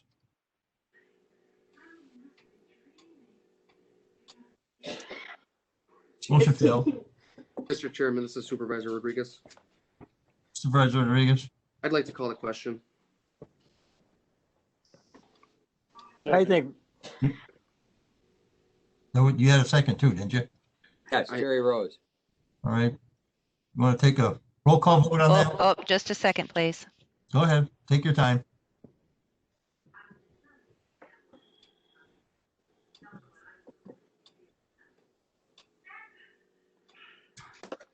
Okay, all set. Call the question. Supervisor Grady, Yes. Rose, Yes. Gantz, Yes. Celebrity, Yes. Kubicki,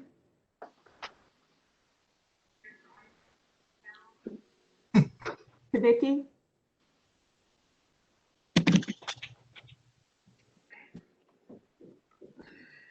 can anybody hear him? Go around and come back. Gashke, Aye, yes, call the question. Rodriguez, Aye. O'Day, Yes. Berg, No. Ron Frederick, yes. Yes. Nudo, Yes. Franco,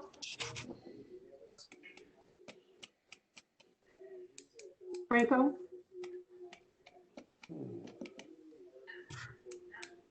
I think he said yes. Yes. Boyd Frederick, Yes. Mauer, Yes. Tully, Yes. Wambold, Yes. Uhas, Aye. Beth, Yes. Palmville, Yes.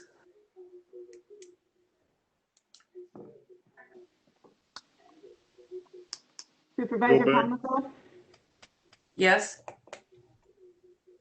Nordigan, Nordigan, Yes. Decker, He said no. she said no. Decker said no. Okay. And Supervisor Kubicki, Yes. Jerry, do you have the total?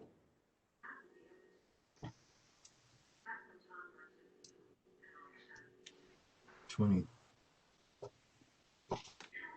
2 noes, Yes, 2 no and 19 yes. Debate is closed. Roll call requested. Now we're voting on the motion made by Supervisor Decker, correct? Correct. It was. So this is to amend the initial motion. So this is still not a final vote. This is to amend Supervisor Gentz's motion. And if I could read it back, I have allow a hybrid model of committee and board meetings. Those wishing to meet virtually may do so. Those wishing to meet in person may do so. This model will be in place until the end of April, until the board will decide how to proceed. Is that correct? Is correct. Okay, thank you.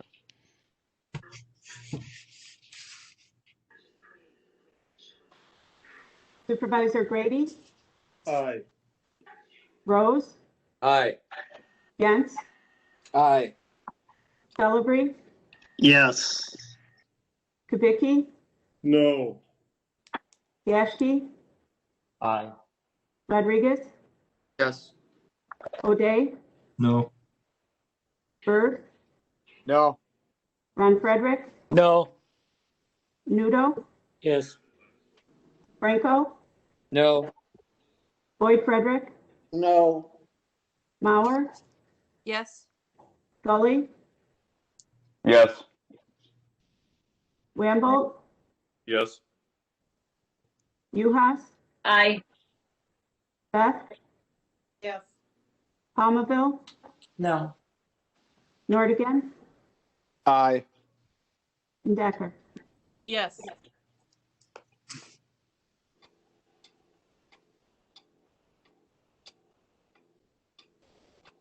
Six no. I have 7 now. No, it's 6. Oh, I 7 have no. Yes, 7 no. 7 no. Yes, that is correct.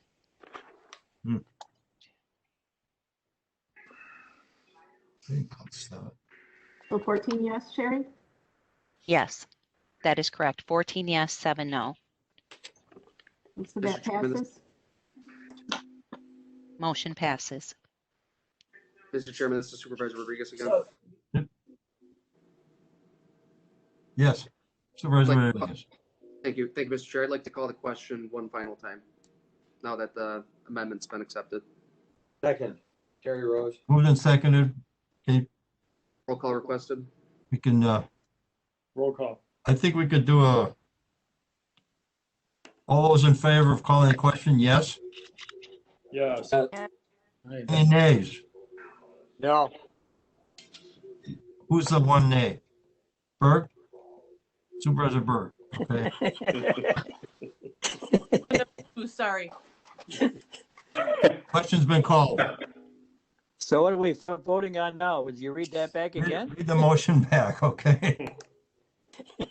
The motion as amended. Sherry, can you read that again, please? Read it again. Except that I've gone past it, and so it's not showing on my screen. Supervisor Decker, I apologize. Could you read it again? Not hers. Oh. We got to go back to Jeff's now, all the way back to Jeff. Oh, okay. Well, I can read that. It's on the agenda. Yeah. Motion to lift the resolution to meet virtual. No, point of order, Mr. Chair. The resolution is amended. My It's been amendment amended. passed, so it's not back to Jeff's, it's back to my. I think it's done. I No, think it's done. Supervisor Frederick, we voted to approve my amendment. Now we need to approve As original. amended. This is the last vote, just to clarify for everybody. This is the Yeah, last. well, that's. Joe. That is correct. Joe, Mr. Chairman. we're back to the original motion as amended now. Correct. We are at the main motion, which has been amended by Supervisor Decker's amendment. I should advise the board, and I'm going to get ready to duck. It is my opinion that because the original resolution, which suspended the rules to go to a virtual meeting format, only contemplated returning to a full in-person, that moving to a hybrid model, I believe, is a new suspension of the rules, which would require a 2/3 vote of those present. Point of order, Mr. Chairman. We've already voted on that. We overruled your decision. That's his opinion. That's all it is. That was overruled. We're now voting on the main resolution as amended by Supervisor Decker. So I don't think we need to do that once again. If I may, Supervisor Rose, what was overruled was the question as to whether or not a hybrid model was in order to be considered by this board. It's the same thing. It's the same thing. We've heard your opinion. Let's. Any other lawyers in the crowd? I'm. Jesus Christ. So what we have is maybe not to vote on anything at this point. No, that is absolutely not what we have. I would like to appeal the opinion of the chair. Point of order, Mr. Chair. Just question's been called. We were discussing what the motion was. So through the chair to Supervisor Decker, if she could read her motion, this is our last step. She can read the motion, we can vote, and then we're done. her motion's done already. It's passed. No, we have one more vote, one procedural. And that One more. is going to be read. Her motion is going to be part of it. Correct, and then we're done. So it through the chair. Just relax. Just calm down. Go back to Jeff's motion as amended. if the clerk wants to read it all, go right ahead. I will read the first part of Supervisor Gentz's motion, which was a motion to lift the resolution to meet virtually and go back to meeting in person at KCJC. And if Supervisor Decker would kindly one more time read what passed as her amendment to this motion, I think that is what we are voting on. As one whole piece. As one whole piece, that is correct. Correct. Would you like me to read it one more time? Unless the clerk reads it. No, if Supervisor Decker could read it, I am beyond that screen that I cannot go back right now. Allow a hybrid model of committee and board meetings. Those wishing to meet virtually may do so, and those wishing to meet in person may do so. This model will be in place until the end of April, when the board will decide how to proceed. Now, does anybody not understand the entire motion? My only question would be, is it a 2/3 vote? Pardon me? Is this a 2/3 vote that's required for this to pass? I agree. Joe? Mr. Chairman, I provided my opinion. I believe this would be a new suspension of the rules, which would require a 2/3 vote. Mr. Chairman, I don't agree with that. That's Mr. beside the point. We are using the Corporation Council's advice, That's right. and we're going to go with a 2/3 vote. Mr. Chairman, I would like I to move to overrule the decision of the chair. That's way out of line, way out of line. Terry. Would you like to take a vote or not? Yes, to overrule your ruling. No. No. No, that is a valid motion that Supervisor Rose made and I seconded. Absolutely. This 2/3 was discussed earlier. You're just at the. We are at a point where we're voting on a motion, and the Corporation Council said it was 2/3 vote. That's what it's going to be. No, we're moving. No, you don't. That's not correct. He's wrong. He is But dead wrong. that may be your opinion, but that doesn't mean it's right. There's a motion on the floor. You're going to vote on it or not? There's a motion on the floor to overrule you, Mr. Chair, which is in order. It's not. There's no motion on the floor for that. Supervisor, yes, there is. The Corporation Council spoke. You're out of order. Question, Rodriguez. No, I'm not. We already called the question. Chairman, you're out of order. We're not debating anything here. Decision. This is to overrule you, Mr. Chair. That is always in motion. It is not debatable. I beg to differ. It's in order. I'm looking right at our rules and procedures. Ask the Corporation Council if it's okay to do. I'm looking at it right here. Motion to adjourn in order? I move we adjourn. Vote. Roll call requested. And there's no second to that motion either. I thought I had a second. You had a second. Who, Mr. Chairman? I think Supervisor Berg. Who, Mr. Chairman, was the second? Supervisor Berg was the second. I asked the chairman. Take a roll call vote, please. I'm sorry, just so I'm clear, this is a motion to adjourn Yes. and it needs a simple majority? Our duties. Yes. What it is. Is that correct, Corporation Council? Motion to adjourn requires a simple majority, yes. Okay, I'm ready for a vote. Supervisor Grady? No. Rose? No. Gantz? Absolutely not. Celebrate? Kubicki? Yes. Yashki? No. Rodriguez? Absolutely not. O'Day? Yes. Berg? Absolutely, yes. Ron Frederick? Yes. Nudo? No. Franco? Supervisor Franco?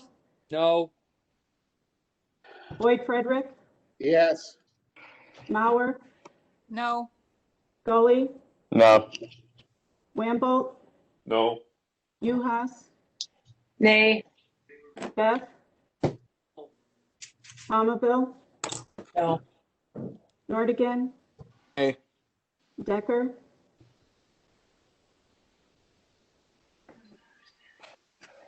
You're muted. Supervisor Decker? Nay. Nay.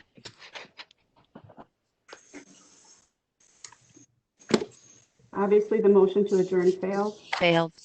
5 yes. Mr. Chairman, a On the motion motion to as overrule the decision amended. of the chair is Let's take a always- vote on the motion as amended, period.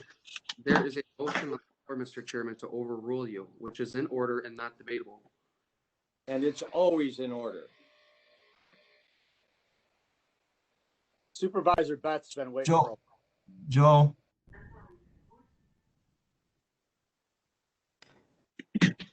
Joe? The motion to appeal is in order. What's that, Joe? Chairman O'Day, this is Supervisor Bell. What? Okay, This is Supervisor Bell. I can't hear you. This is Yes. Supervisor Bell. Would it be possible to take a vote on the motion that's being presented, and then corporate counsel can evaluate the votes, and if it is against state law, then we will have to bring it up at the next meeting. But at least could we just take the vote and proceed with this? Thank you. Right now, there's a motion in order to oppose the 2/3 ruling by the chair. That needs to be voted on. It's not debatable. It's part of our rules, and the Corporation Council just said it's in order. So we need to vote on it. And may I please hear who made the motion and who seconded it? I made the motion. Rodriguez seconded it, I believe. So Supervisor Decker seconded it. Supervisor Rose made the motion and Okay. Supervisor Decker seconded it. Okay. Appeal the chair's decision to follow the guidance of Corporation Council and the suspension of the rules. All right. Ready to vote? Yes. Any discussion, ready to vote? I would like the Corporation Council to explain again what a yes vote means and what a no vote means. Thank you.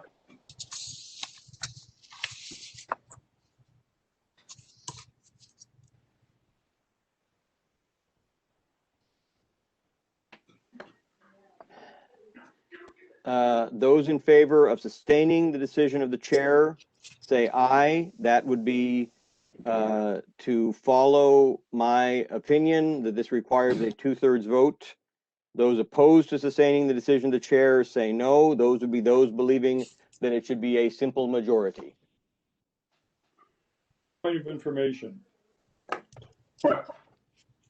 Is this particular aspect debatable or not? No. The motion to appeal is not debatable. Thank you.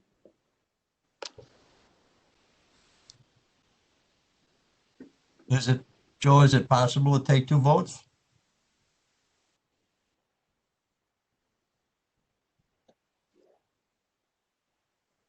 I'm two votes in what capacity?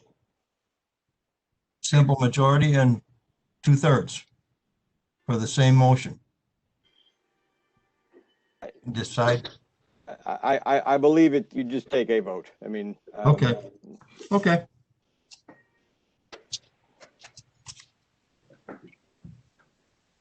Are we Ready ready? to vote? Yep. We're voting on Supervisor Rose's motion. Which is what? Repeat the motion.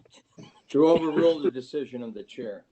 Okay, so your motion, if I can for point of order, your motion is that we don't need a 2/3 vote. And if you vote yes, you're overriding. Or if you vote no, you're overriding. Or if you vote yes, I don't know. I'm sorry, but Supervisor Frederick, if you, Corporation Council said sustaining the decision of the chair, meaning to go with the 2/3 vote, you would vote aye. I got it. And to oppose the decision would be no.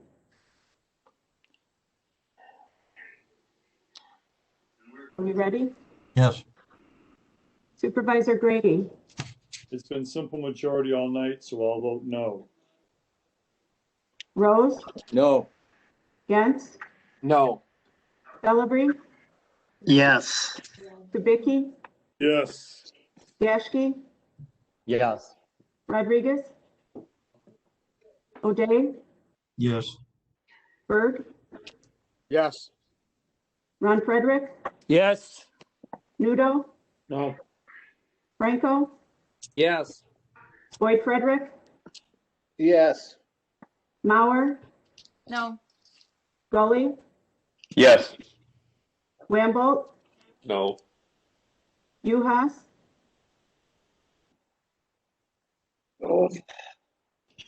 Supervisor Uhas, Yes. Beth, Yes. Palmaville, Yes. Nordigan, No. Decker. No. Thank you.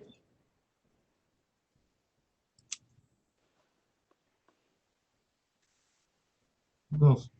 12 yeses.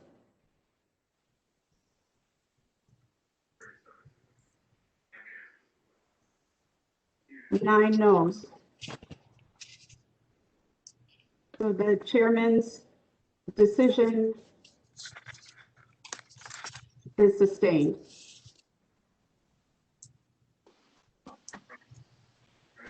On the motion, are we ready to vote?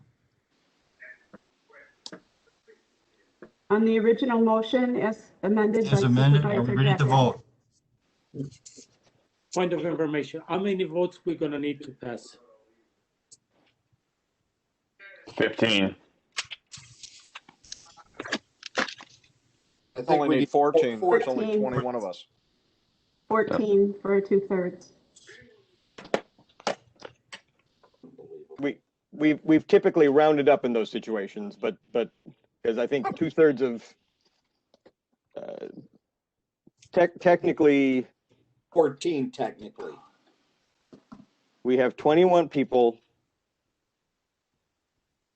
Okay, I won't argue the point. 2/3, not 14 I vote should do it. Another question, stupid question. If somebody votes, if somebody abstains, how does that vote count?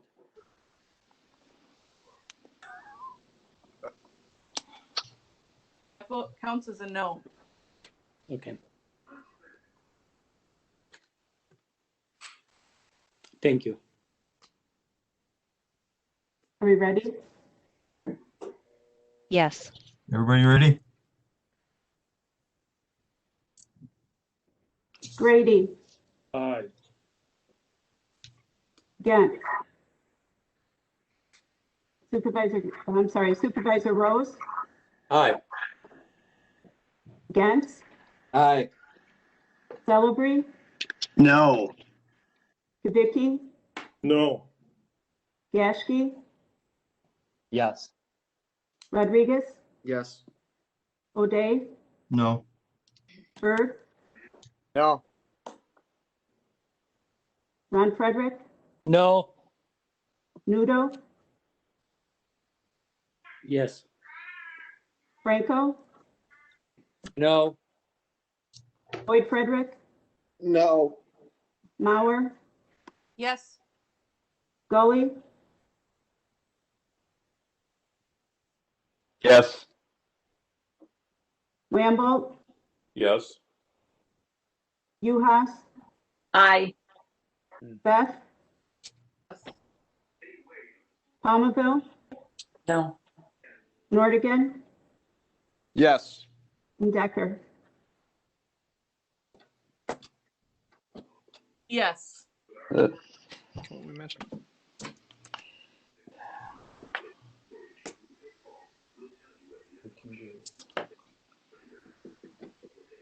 I'm missing one here.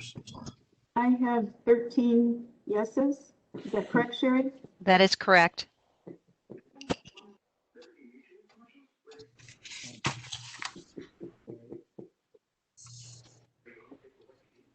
Thirteen yeses and 8 noes.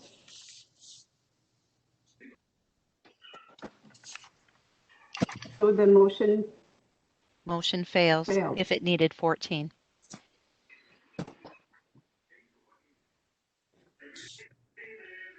How many yeses? 13 yes, 8 no. And in order for it to pass, it needed 14.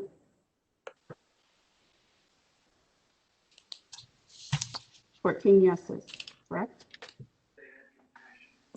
I know, you guys, I'm all confused. Yep, 14. You got it right.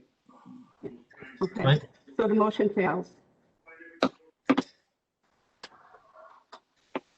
Moving on.